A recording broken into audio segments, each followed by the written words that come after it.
guys, it's Lotus and welcome back to another video.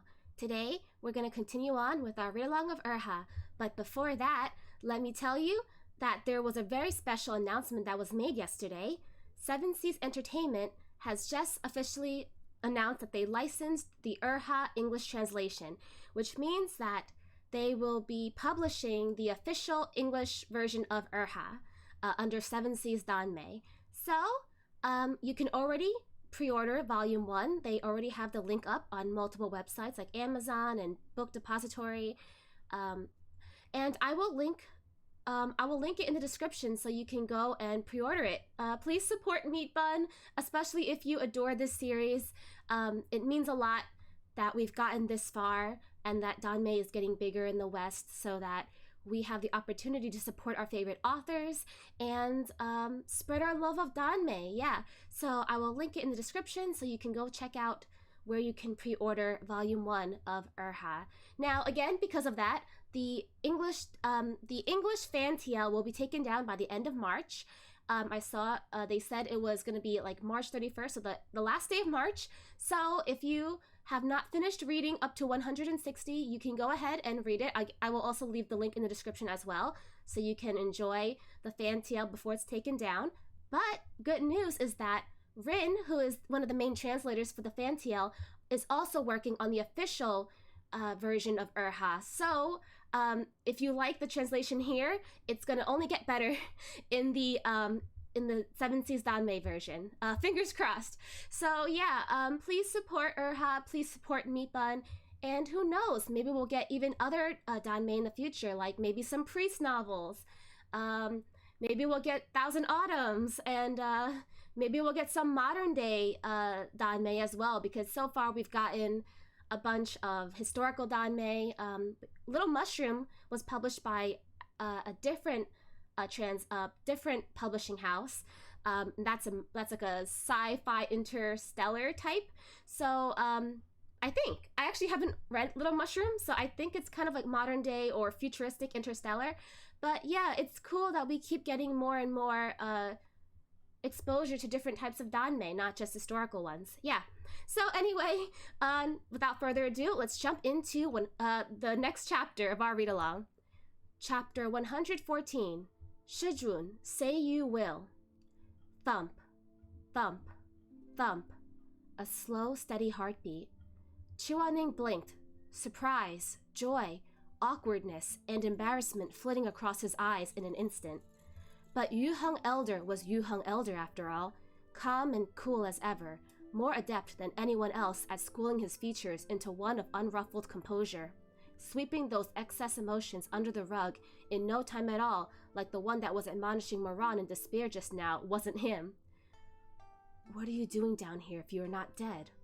Chuaning regretted it as soon as the words left his mouth. It was obvious that Moran had come to save himself, but Chuaning was afraid his heart might beat right out of his chest if Moran were to actually say that to him. He was so nervous that he completely forgot he was already dead and had no heart to speak of.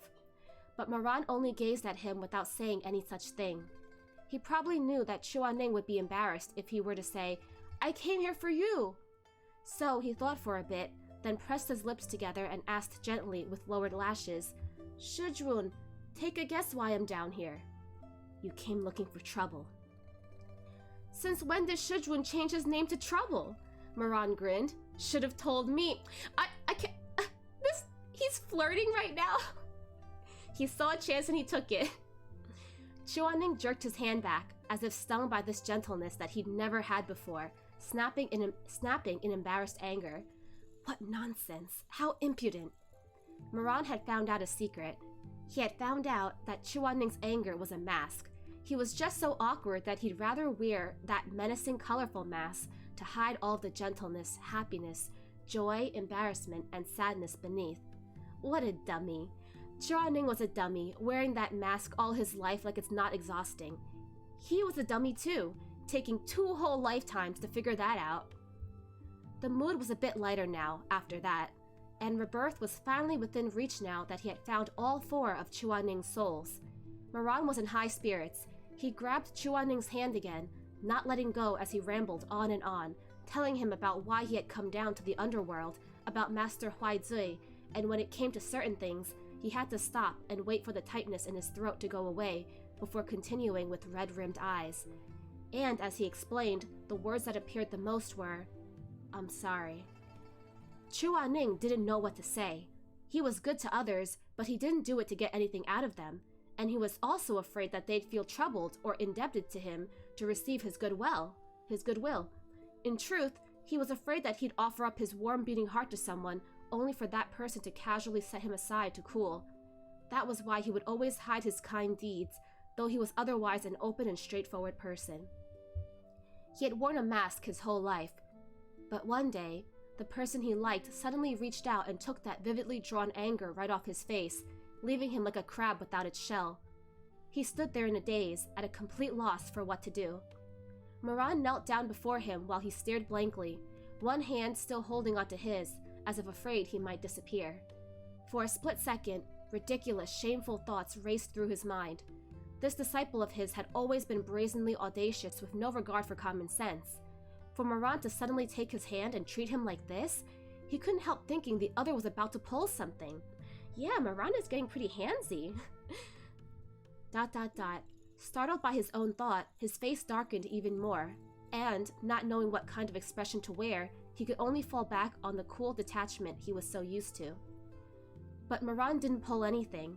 He only continued to hold his hand like he was holding a treasure, once lost, now regained. This person whom he had tossed aside like a worthless piece of junk in his last life. Shizun! Having set down all that hatred, he knelt before him now, earnestly, respectfully, full of warmth. I was wrong before.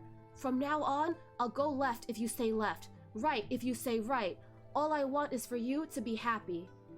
Maybe it was too many emotions all at once, but Moran's eyes grew watery even as he kept smiling. So, come back with me, okay? Chuaning said nothing.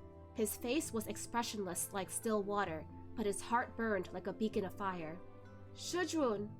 His voice was soft and gentle, with a touch of lingering youthfulness. When Moran hated someone, it was with unadulterated vehemence, but if he were to cherish someone, it was with all his whole heart. He had always been extreme like that. Come back with me. Say you will, okay? Chuaning was still not responding, only staring blankly at him as if thinking about something or another. Moran worried that he might be upset, so he forced himself to keep smiling despite the dejection he felt, tried his best to hold it together so as to not make Shizun uncomfortable. He swung their joined hands a little, coaxing. Or Shizun can just nod. Oh my gosh, he's giving him so much moe right now. Moran, he's being so mushy and cuddly right now. I bet Chuaning is just dumbstruck. He's like, what happened to my disciple? Why is he acting so kind towards me? He's even swinging their hands together like he's trying to sell him like moe or something. ... And then, afraid he might not nod, Moran thought for a bit and added, I'll count to 3, okay? ... If Shizun doesn't say anything, I'll take it as a yes, okay? Moran said, nervous but still gentle, and paused before slowly counting off.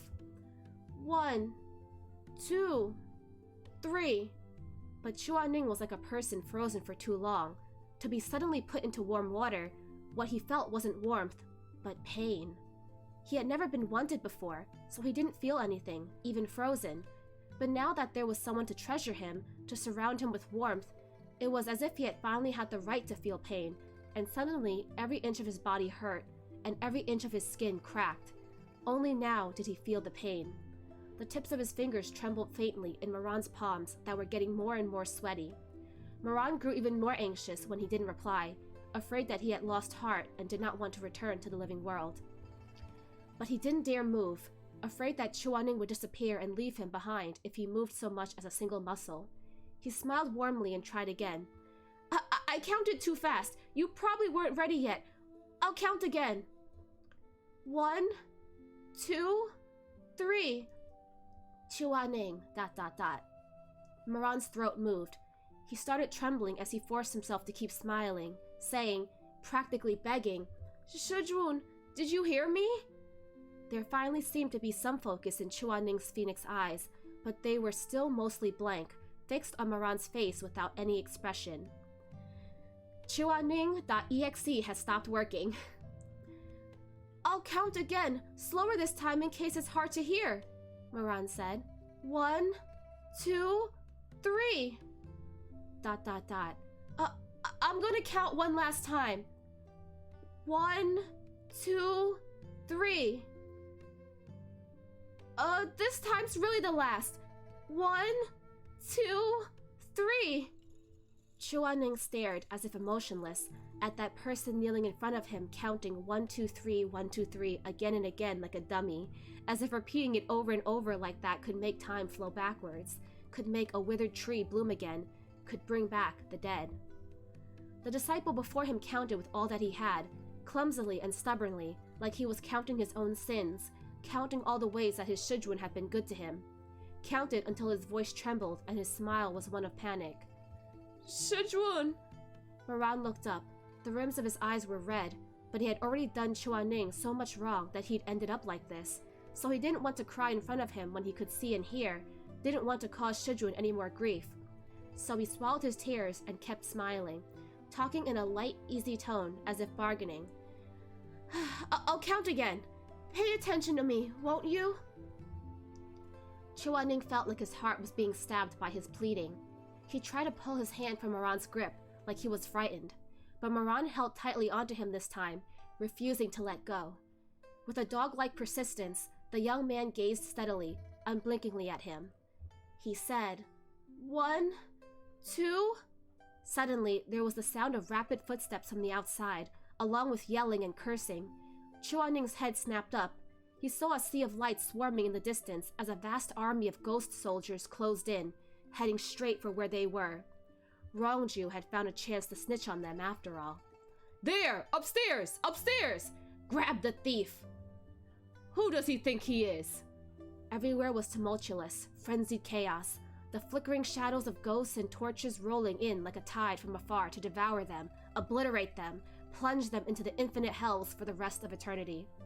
But Moran didn't even turn around. In that moment, holding Chuaning's hand, he felt at peace. Chuaning was not his lover, but he was his beloved, respected person, was someone who loved him and was good to him. His heart was calm, looking at him. Chuaning admonished him. Have you lost your mind? What are you doing still standing there? He turned his hand to grip Moran's and pull him up as he spoke. His eyes were bright in the light of countless torches, looking just like they had in life. Chuaning snapped angrily with a scowl. Let's go already. Moran seemed surprised. We're going? Chuaning was getting really mad. Who else? Trembling, Moran closed his eyes, opened them again, and then suddenly smiled. It was a bright smile, eyes brimming with tears like beautiful dew-laden blossoms. He finally let out the breath he'd been holding as he clasped their hands tightly together, fingers interlocked. Pressing his forehead against Chuaning's, he whispered quietly, earnestly, 3. What do you mean 3? Hurry up! The countless ghosts outside were drawing close. Only then did Moran turn around to look, letting out a somewhat panicked sound when he saw the horde closing in. Shizun, put up a barrier to hold them off for a bit while I get you into the soul-calling lantern. I can't. What? Moran was dumbstruck. Chuaning's cool, collected expression was a little flustered, and he snapped to cover the embarrassment with anger. Did you really think I'd be trapped in this stupid little cage if I still had my powers? ... All right then. So the thing that was missing from this soul was cultivation. He had to reset a spell without interruption in order to draw a soul into the soul-calling lantern. It wouldn't take too long, but it was definitely not happening with the way things were right now. So Moran could only grab Chuaning and run for it. Chuaning may have lost his cultivation, but at least he still had his martial arts skills and could easily keep up with Moran. The two of them beat a hasty retreat, pursued by a torrential stream of ghost soldiers. Chuaning asked when they made it to the door of the main hall, Where are we going? Moran, Dunno. Chuaning, ... But Moran only pointed at the towering palace walls, not at all discouraged. Let's get up there and scope out the place. Luckily, Chuaning had a solid foundation in light footwork, and could vault up walls no problem, even without the aid of his cultivation. Landing gracefully on the eaves, he looked down to see the swarm of angry ghosts roaring closer, and quickly instructed Moran, "Summon Jiangui." Moran did as told, a strand of piercing scarlet radiance appearing between a swipe of his palms and springing forth like a hissing snake, willow leaves vibrant and rustling as the holy weapon settled into a coil by his feet. Channel your spiritual energy past Wu Li, through Chu Qi, and converge on Xiangyang, then whip downwards. Thrash! Chuaning seemed to suddenly remember something, adding, "Not too much spiritual energy." Moran faltered at his words, but it was already too late to pull back the strike. There was a loud boom as fiery explosions shot forth from the hissing snake the very instant it was flung out, like a fire-spitting dragon roaring in fury as it pierced through the torrential dead. The raging inferno blazed through practically the entire corridor, the flames moving the stars themselves, smoke rising beyond the clouds, and the dozens of soldiers in the forefront were scorched into smithereens in a mere instant, along with the walls and trees. Chuaning, ... Moran, ... Didn't I say to not use too much spiritual energy? Chuaning scolded with a frown. By the time you said that, I was already... Suddenly remembering that he must be respectful and not talk back to Shizun, Moran shut his mouth disgruntledly and said instead, "Shizun is right to scold me." Forget it. Chuaning flicked his sleeve. I did say it a little too late. Moran was taken aback. So all he had to do to get Shizun to cave was to take the blame himself first? He blinked, and then couldn't help bursting into laughter. So what he has to do is sell some mung and just defer to Shizun. Take the blame first, and Shizun's mask will come down after.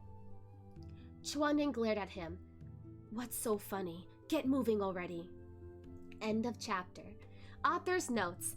Haha, thank you for your suggestions, friends. If the urge to change the novel's title comes someday, I would most likely change it to "This Venerable One Has Been Reformed." If I change it, don't exit out the update and not recognize me. Okay, so to recap chapter 114, Chuaning is not responding because he can't believe that Moran really came here to save him. He thought he was unloved, so to see Moran come here and risk his life just to save him made him freeze up and feel pain. He's never felt these emotions before, and on the flip side, Moran is panicking because Shizun isn't responding to him. He's thinking, oh no, Shizun doesn't want to come back with me? I gotta figure out how to coax him, like the way he would coax a little kitten. He's like selling him mung, he's acting cute, he's like swinging his hands, he's like giving Chuaning the chance to think it over. He's like, Shizun, I'm gonna count to 3, okay? And then he counted to 3 like 10 times.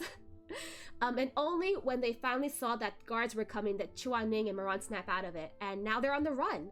So, yes, Shizun and Moran are finally back together, and, he's gonna come back to life soon. I'm so excited. Yes, okay, let's move on to the next chapter. Chapter 115, Shizun is already married. What could that title mean? What do you mean Shizun is already married?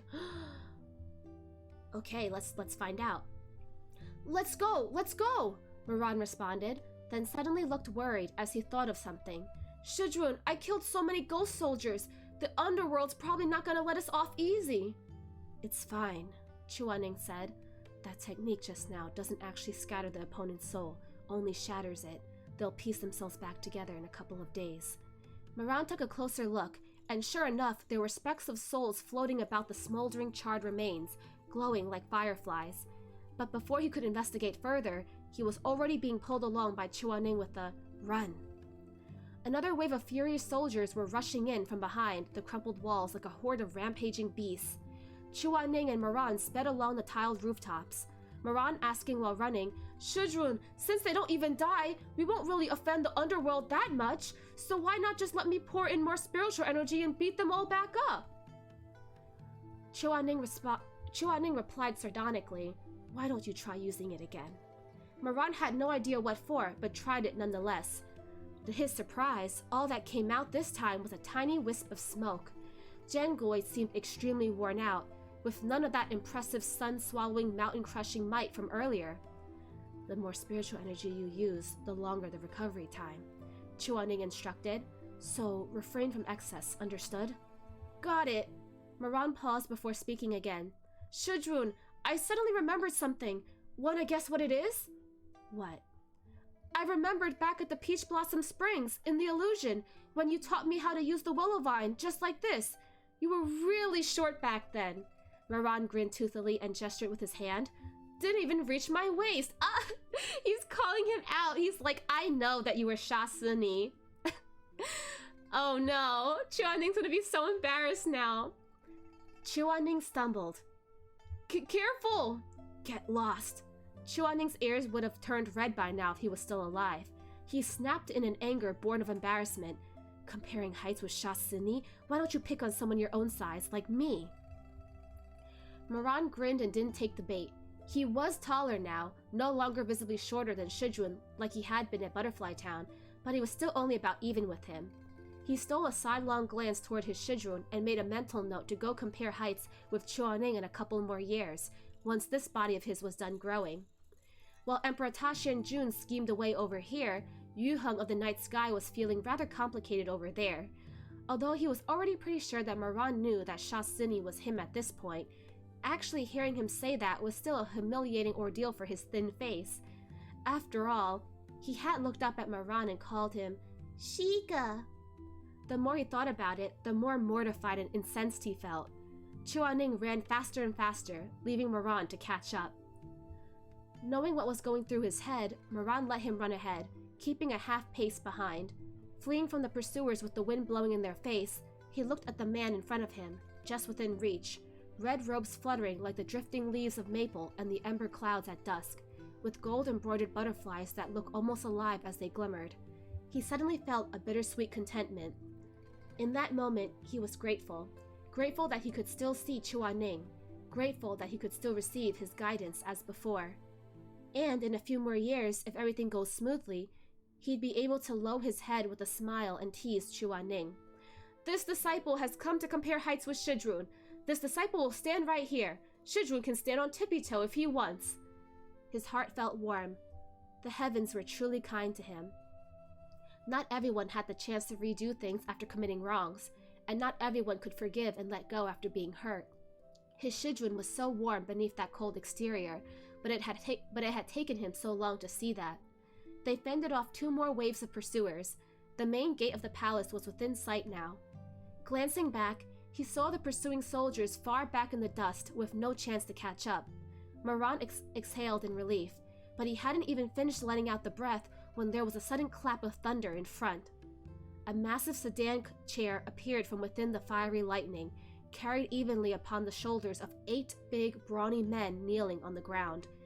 Reclining languidly on the sedan chair was a man, rather on the plump side of things, wrapped in snowy beast furs with his long hair draping loosely and a beauty on each arm, one massaging his shoulder while the other fed him cherries. This big-bellied man might be a soul, but he had already cultivated a corporal form, so the fruits were actually being consumed rather than just passing through for a taste. Licking his lips, the man grabbed one of the beauties by the jaw and planted a big sloppy kiss, ew, before leisurely glancing up at Chuaning and Moran with a sneer. Is some hooligan actually trying to steal this king's little darling? Well now, this simply won't do, he said leisurely. Aren't you quite the bold little cultivator, huh? Chuaning's expression was dark, and his face so pale it was blue. To have gotten called little darling by this greasy lecher ghost right in front of Moran? If he still had his powers, Tianwen would have already turned this bastard into mincemeat by now. Moran's expression didn't look any better, but he was well aware that he couldn't protect Chuaning while facing off against a ghost king at his current level of cultivation, so he could only try for diplomacy. He stepped up and cupped his fist respectfully as he said, My lord, apologies for all the damage to your palace, but I will be taking this person. Oh-ho, is that up to you now? The 4th Ghost King smirked. What do you think that is that he's wearing? I'll tell you, that's called a ghost marriage gown. So, in other words, the ceremonial robes of the underworld. Now that he's been clothed in my ceremonial robes, he belongs to me and won't be able to set so much as a foot outside the gates of this palace. Go on and try it if you don't believe me. He paused, then added, And if you try to forcibly bring him out anyway, the spiritual energy on those robes will shatter your souls at the gate. Don't say I didn't warn you. Moran suddenly realized why Chuaning wasn't restrained despite Rongju saying that everyone at the main palace was tied up. So these red robes on him... Hands clenching into fists, Moran said, "Of course I'll make it up to you for taking him. Whatever my lord wants, I'll do my utmost to provide." This king only wants beauties, not the gentle, obedient kind. Those have gotten rather boring as of late. This king likes exactly the type standing right there next to you, all icy and standoffish. Got more flavor that way. Oh, he's so skeevy, oh my gosh. ... Intrigued by the look on Moran and Chuaning's faces, the fourth king sat up leisurely and said, "To be honest with you though, this is the first time in all my years here in the underworld that someone's busted into my palace to raise havoc like this, so I'm pretty curious. Just who are you to him?" Moran answered, "He's my Shizun." "Oh, that's it?" The Ghost King laid his hand out with an amused grin. "And here I thought it was some kind of life or death relation." Moran said, "What's the point of forcibly keeping him when he doesn't like you?" The Ghost King gave a lazy wave of his hand. "Foolish child, liking or not liking is irrelevant. It's his body that this king is after, not his heart." ... "And besides," the Ghost King continued with a sneer, "so what if he doesn't like me? It's not like he likes you. If you two were already wedded though, then it'd be a different story. This king fancies beauties, but has no interest in secondhand goods. But too bad for you, he's only your Shizun." Moran was stunned at first, but then suddenly smiled. "My lord means it?" "This king is the master of the 4th level of hell. What would be the point in lying to a little no-name ghost like you?" "Then let me ask this. If my Shizun was indeed already married, then would the ceremonial robes still have any effect?" "Of course not. This king never cared to play with other people's husbands and wives." "Oh, so I see. Okay, so he has some type of decorum. He won't steal other people's partners. Okay." The fourth Ghost King furrowed his brows. "Why do you ask? Is your Shizun already married?" Chuaning cared about face. No. Moran didn't care about face. "Yep." The fourth Ghost King, ... utterly confused. Before Chuaning could say anything else, Moran had already grabbed his hand, pulling him along toward the gate.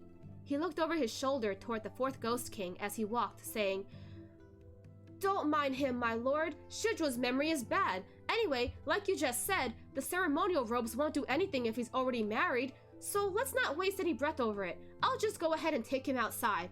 If we successfully walk out, then please let us go. If I lied, then I'll get what's coming." Chuaning protested. "Moran, have you lost your mind? That was just an act back at Butterfly Town. It doesn't count." "Why wouldn't it count?" Moran said confidently without the slightest hint of hesitation. "We drank the wine and did the vows, with ancestors above and the earth below. Why wouldn't it count?" "Moran!" To suddenly bear witness to such a quarrel after thousands of dull, monotonous years here in the underworld, the Ghost King was rather amused, settling into his chair and propping his cheek in one hand to watch with interest. He patted the thigh of the beauty next to him for her to feed him more fruit, chewing as he said, "Sure thing, go ahead. I won't keep you guys if you make it out fine. And if you die, that's on you." Moran said, "Many thanks." There was a barrier over the main gate of the palace that flickered with a faint purple light, clearly for keeping the souls inside. The closer Chuaning got to the barrier, the more unwilling he grew. There was no way some half-baked ghost marriage like that would count. But Moran leaned in close just then, saying in a quiet voice, "Don't worry, Shizun, our marriage is definitely valid." Valid how?" "Just listen to me this one time. I know what I'm doing." He laced their fingers and squeezed, though his own palm was covered in sweat. "And even if luck is not on our side, I'll be right here with Shizun." Chuaning flinched and opened his phoenix eyes wide, staring at him in astonishment like he'd never seen him before.